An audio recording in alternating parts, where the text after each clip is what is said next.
So if I'm a kid, I'm thinking, wow, society just did horrible things to people. Is that what you want me to take away as a child? One of the main takeaways is there are unintended consequences to our decisions. It sounded like a good idea to start farming, and it turned out to be a good idea for a few people in the ancient world, like the kings and the pharaohs, that didn't have to do all the hard work and got all the benefits. Sure. But for most people, life as farmers was much harder. Instead of going to the wood to find fruits and chase animals and things like that, you have this monotonous, literally back-breaking job, digging ditches and harvesting wheat and grinding corn.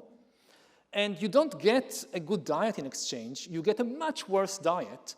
The diet of hunter-gatherers was extremely varied. You gather and hunt dozens of different species of animals and plants, so you get a very balanced diet.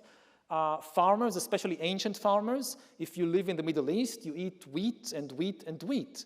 And if you live in India or China, you just eat rice. And it's not a good diet.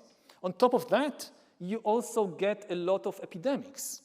Epidemics were not always there. They were also an unintended product of the agricultural revolution.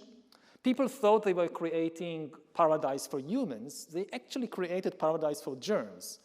Like in a hunter-gatherer band, if somebody gets diarrhea, maybe they infect 1 or 2 people, and the next day the band moves away.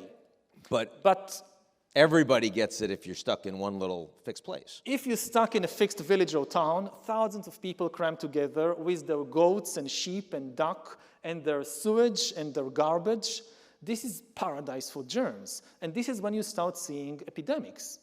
And also large-scale warfare. I mean, again, people think that wars are part of human nature. We actually don't have any archaeological evidence for large-scale warfare between groups before about 13,000 years ago. There are lots of theories about what happened before, but hard evidence, skeletons with broken heads and arrows stuck in their bones, first time we have it, 13,000 years ago on the eve of the agricultural revolution in the Nile Valley.